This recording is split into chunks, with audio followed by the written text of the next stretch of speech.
안녕하세요. 세상을 바꾸는 작지만 강한 흐름 채널 M&L의 밸류 크리에이터 김장길입니다. 오늘은 채널 M&L 뜬금 인포 예창패 살아남기 그 16번째 시간입니다. 오늘 말씀드릴 내용은 시장성과 사업성에 대한 재고찰이라는 주제입니다. 아마 이제 요 시점쯤 되면은 이제 예비 창업 패키지 선정돼서 지금 열심히 활동하고 계신 분들께서 슬슬 이제 고민에 빠지실 때가 되지 않았나 싶어요.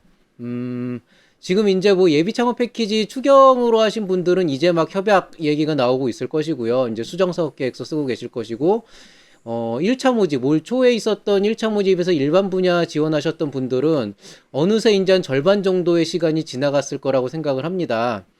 이제 이쯤 됐을 때 여러분이 고민을 하셔야 되는 건 어떻게 이 사업을 마무리할 것인가의 문제라기보다는 실제로 이 협약 기간이 끝났을 때 여러분께서 어떤 모습이 돼 있고 그 다음을 어떻게 생각할 수 있을 것인가 라고 하는 부분에서 좀 고민을 해봐야 되겠죠. 사실 올해 같은 경우에는 유난히 사업을 진행하기 되게 힘든 한 해긴 했어요. 코로나 때문에 라고 하는 명백한 이슈가 있었고, 그렇기 때문에 만약에 누군가가 여러분에게 지금 사업 진행 상황이 어떠냐라고 얘기를 한다 그러면 누구나 뭐 자연스럽게 코로나 때문에라는 말을 하실 거고, 뭐 듣는 상대방도 거기에 대해서 아, 그럴 수 있겠구나, 힘들겠다, 이렇게 얘기를 할 수가 있겠죠. 그리고 여러분이 이제 사업이 종료되는 시점에 최종 점검을 하게 된다고 했을 때 시제품만 일정 수준 이상 나오게 된다고 한다면 그 외의 요소에 대해서는 뭐 코로나 때문에라든가 요즘 경기 상황 때문에 어떤 매출이나 이런 쪽에서 큰 어떤 효과가 나오지 못했다라고 대답을 하실 수가 있을 거고, 뭐 대다수의 심사위원들도 거기에 대해서 동의를 하실 겁니다. 그리고 이제 그 다음의 상황에 대해서 물어본다 그러면 마찬가지로 여러분이 반년 뒤에는 최종 점검을 하는 시점에 아, 저희가 이 다음으로는 초기 창업 패키지를 준비하고 있겠습니다. 뭐 혹은 뭐 디딤돌을 준비하고 있겠습니다. 혹은 뭐 이제부터 제품을 팔기 위해서 크라우드 펀딩을 시작하겠습니다. 뭐 아니면은 뭐 매출을 올리기 위해서 이제부터 마케팅을 하려고 하겠습니다. 뭐 이런 종류의 얘기들을 하시게 되겠죠. 거의 이거는 패턴이에요. 이거 거의 수순인데 이게 잘못됐다는 건 아니고 사실 너무나 당연한 일이고 또 너무 자연스러운 일이기 때문에 여기에 대해서 이제 뭐라고 말씀드리기는 그렇지만은 사실 좀 안타깝기는 하죠. 왜냐면은 초기 창업 패키지는 어차피 여러분 중에 상위 10% 정도밖에 안 될 것이고 나머지는 선정이 안 될 거예요. 뭐 최우수 기업 평가를 받는다 그러면 서류 평가 면제를 한다 그러지만은 발표 평가에서 100% 올라간다는 보장도 없고요. 디딤돌 같은 경우에는 오히려 경쟁률 자체도 훨씬 더 높고, 그 다음에 예창패처럼 이제 그 사업 계획서가 아니고 R&D 계획서기 때문에 실질적으로 여러분이 똑같은 계획서를 써도 그 틀 자체가 완전히 다르거든요. 그러니까 되기는 더 힘들 것이고, 그럼 그게 아니면 결국엔 투자 유치를 받는다? 사실 투자 유치도 결국에는 이해관계를 따지는, VC와의 이해관계를 따지는 거기 때문에 VC 입장에선 결국에는 여러분의 사업이 성공적으로 이 뒤에 성장을 할 수 있을 것이냐, 아니면 매출이 나올 수 있을 것이냐, 굉장히 현실적인 부분을 볼 것이고, 단순히 그냥 예창패 때와 같이 아이디어가 좋다고 해서 지원해 주는 경우에는 아마 투자를 한다 그래도 굉장히 비용 자체가 얼마 안 되는 몇 천만 원 수준이라서 여러분이 만족할 레벨은 아닐 것이고, 그 이상을 받기 위해서는 사실은 그 정도의 성과가 나와야 되는 거죠. 그리고 이제 뭐 크라우드 펀딩을 하겠다 그러면은 그때부터 준비를 시작한다 그러면 실제로 뭐 시제품 만들고 뭐 광고 올리고 하는 과정에서 또 추가적인 비용이 들어가고, 그 다음에 뭐 실제로 뭐 그 기간 동안에 또 버텨야 되는 그런 시간들이 있는데, 그 시간 동안에 만약에 팀원들이 다행히 그냥 어떤 지분 관계로 똘똘 뭉친 사이라면 좀 헝그리하게 가겠지만은, 만약에 직원을 고용한 상태라 그러면은 그 직원에 대한 인건비도 고민을 하셔야 되고요. 아니면 그 사이에 직원이 나갈 수도 있고, 그 다음에 뭐 매출을 한다. 마케팅 같은 경우에는 마케팅 비용이 굉장히 절대적인데 그런 것들을 미리 준비를 안 하셨다 그러면은 그 이후에 바로 시작하려고 해도 사실은 적절한 자금이 없어서 또 못하게 되는 이런 여러 가지 요소들이 있죠. 그럼 결국에는 이제 대출을 알아봐야 되는데 대출이라는 것도 그렇게 속편한 건 아니고요. 뭐 결국에는 이제 기보나 이런 쪽으로 알아보면은 뭐 청년 창업 자금 같은 거를 좀 어느 정도 받을 수 있지만 그때부터는 100% 이제 여러분 빚으로 쌓이기 때문에 그런 부분에 대해서 아무래도 심적 부담감도 크겠죠. 그러니까 지금 시점쯤 됐을 때 여러분이 이제 고민해야 되는 거는 3개월 뒤에 코로나 때문에 경기가 안 좋아서라는 이유로 다른 사람한테 여러분의 어려운 점이나 그런 힘든 점들을 토로할 수는 있겠지만은 사실 그게 여러분의 다음을 보장해 주진 않거든요. 그러니까 이 시점부터는 이제 여러분이 앞으로 4개월 동안 어떻게 살아남아야 될 것인가를 고민을 해봐야 되고요. 그러면은 이제부터 여러분이 고민해야 되는 거는 과연 내 아이템의 시장성과 사업성이 지난 3, 4개월간의 경험을 바탕으로 봤을 때 아직도 유효한 것인가? 아니면 이쯤에서 100%는 아니더라도 일정 부분 적당한 수정을 통해서 피보팅이 이루어져야 되는가? 여기에 대해서 이제 체크를 해주셔야 돼요. 그렇기 때문에 기본적으로는 원래의 목표대로 여러분께서 하나씩 미션을 달성하고 있는가를 이제 체크를 해보셔야 되고요. 그 다음에 말씀드렸듯이 협약 기간이 끝나는 3, 4개월 뒤에 과연 우리 회사는 어느 정도의 준비가 돼서 이 다음을 노려볼 수 있을 것인가. 이 초기 창업 패키지로 넘어간다 그랬을 때 우리가 그동안의 성과가 있어서 초기 창업 패키지 지원 사업을 받아도 충분히 성장할 수 있다라는 그런 근거 자료로 내보낼 수 있을 것인가. 참고로 말씀드리면은 그럴듯한 시제품 하나로는 택도 없어요.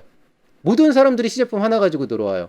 근데 그게 성장 가능성이 없으면은 그냥 제품 하나 잘 맞는 걸로 끝나게 되는 거예요.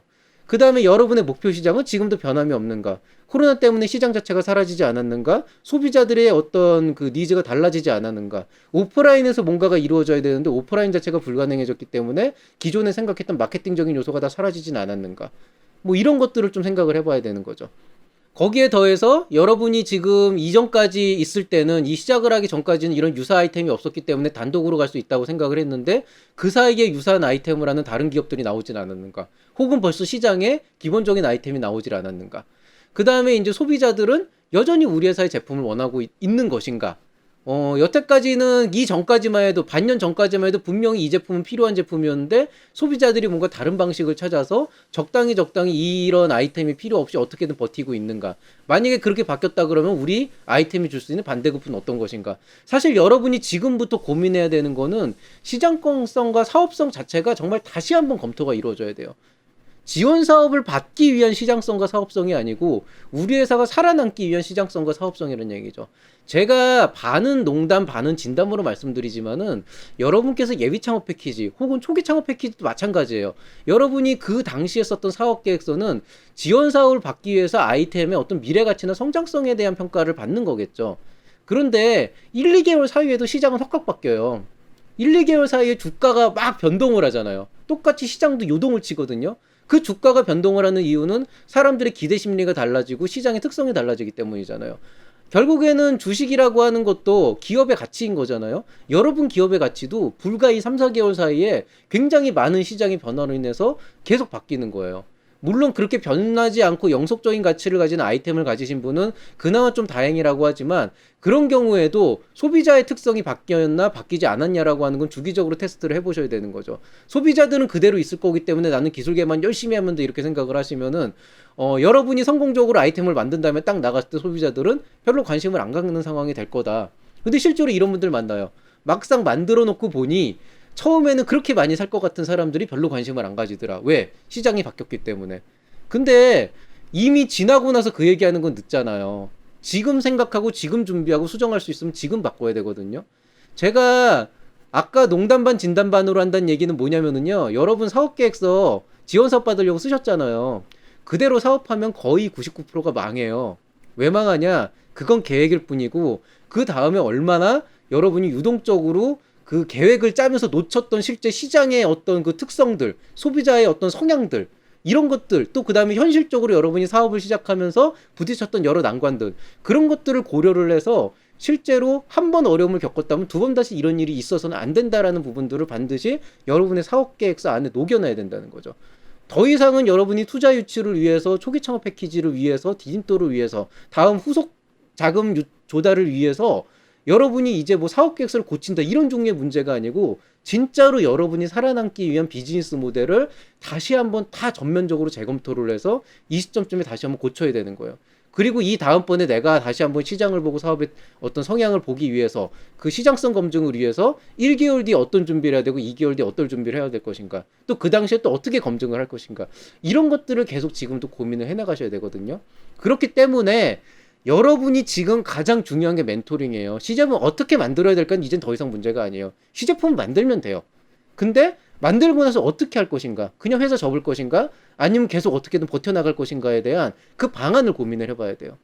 그래서 자, 어차피 이 강의를 듣는 사람들의 한 반수 정도는 실제로 제 제자인 걸 알고 있습니다. 그래서 제가 공식적으로 말씀을 드리는데, 자, 우리 제자들 이제 요때쯤 됐으면은 다시 한번 멘토링 신청하셔야 돼요. 사업하느라고 바쁜 거 알고 있는데 지금쯤 여러분이 자가 진단을 하는 것보다는 저나 다른 이제 교수님 같은 멘토분들께 한 번쯤은 중간 점검을 통해서 여러분이 한 번 더 검토를 하고 고려해야 될 사항들을 같이 한번 머리를 맞대고 고민해야 될 시점이 됐고요. 그 다음에 이제 뭐 제가 공식적으로 좀 봐드리기 힘든 그런 여러 구독자분들께서는 스스로가 고민을 해보시고 그 고민 안에서 만약에 정말로 답이 안 나오는 부분들이 있다 그러면은 뭐 주변에 있는 멘토분들과 상의를 하시거나 여러분 전담 멘토 있잖아요. 그게 만약에 여러분 어떤 그 성향에 만족스럽지 않다 그러면 하다못해 저희 Q&A 채널에 문의사항으로라도 좀 길게라도 남겨놓으세요. 그럼 기본적인 방향성 정도는 제시를 해줄 수가 있어요. 지금이 그 시점이에요.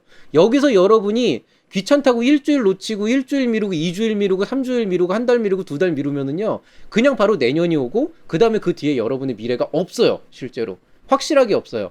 제가 늘 이 예창패 살아남기라는 코너를 만든 이유는 올 초에 최종 점검을 마지막으로 제가 기보에 가서 마무리를 하면서 안타깝게도 거기에 있는 80%가 방금 제가 말씀드린 그 이유 때문에 사업의 영속을 못할 거다, 굉장히 힘들 거다라는 예상이 됐기 때문에 안타까운 마음에 시작을 한 거였고, 지금쯤 됐을 때 이제는 더 이상 여러분이 정말 심혈을 기울여서 만든 그 사업 계획서를 더 이상 믿으면 안 됩니다. 이젠 여러분이 현실을 직시하고 그 안에서 과연 내가 이 사업을 계속 해도 되는 것인가, 계속 해야 된다면은 어떤 식으로 이 방향성을 끌어나갈 것인가를 정말 본격적으로 고민을 하셔야 되고, 제품을 판매하거나 서비스를 내보내야 된다 그러면 지금부터 시작해야 되는 건 영업과 마케팅이라고 하는 요소도 있는 거예요. 제품을 잘 만들면 사람들이 살 것이다, 제품이 좋으면 사람들이 살 것이다, 그건 여러분의 바람일 뿐이고요. 당연히 제품이 좋으면 사람들이 삽니다. 서비스가 좋으면 사람들이 이용을 해요. 근데 그 존재를 사람들이 몰라요. 그게 문제인 겁니다. 그렇기 때문에 이제는 여러분이 본격적으로 이 아이템이 정말로 우수한 어떤 시장성을 확보할 수 있고 사업성을 어떻게 하면 극대화할 수 있는지, 거기에 대해서 본질적인 고민이 돼야 되는 거고요. 우리 제자들은 꼭 연락을 해주셔야 되는 거고요. 그런 요소들이 있는 겁니다. 제가 이 유튜브 채널을 시작한 게 2월 초였어요. 2월 중순이었어요. 정확하게 2월 19일이었고, 그 이후에 여러 가지 강좌를 진행을 하면서 이제 계속 이런 예창패 살아남기나 이런 것들을 얘기를 했는데요.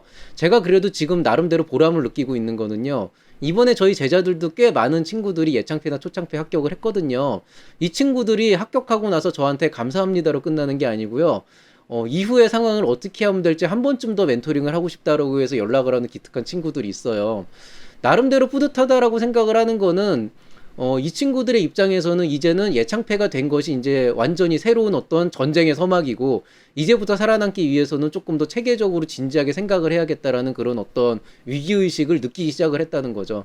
적어도 그런 생각을 갖게끔 한 게 이 채널의 운영이 그래도 좀 어느 정도 그런 느낌, 어떤 그 생각을 갖도록 한 게 아닐까라고 하는 보람을 느낍니다. 왜냐하면 어쨌든 저는 계속 메시지를 전달하려고 했고, 적어도 이제는 돈 받으면은 이제부터 열심히 사업하는 것만 남았다, 성공만 남았다가 아니고 지금부터가 새로운 시작이구나 하는 그런 어떤 기본적인 마인드는 제가 심어드렸다고 생각을 해요. 그래서 어쨌든 지금 이번에 선정되신 분들도 마찬가지로 앞으로의 방향성에 대해서 한 번 더 고민을 원하신다면 주변에 있는 멘토들한테 한 번쯤 또 이 방향성에 대해서 고민을 해보시고, 여러분의 사업 계획서를 그대로 가져간다기보다는 현실적인 측면에서 어떤 것들을 좀 더 집중을 하고 어떤 것들을 상대적으로 조금 이제 다음 플랜으로 미뤄둘 것인가, 이런 것들의 가치를 확실하게 좀 세울 필요가 있습니다.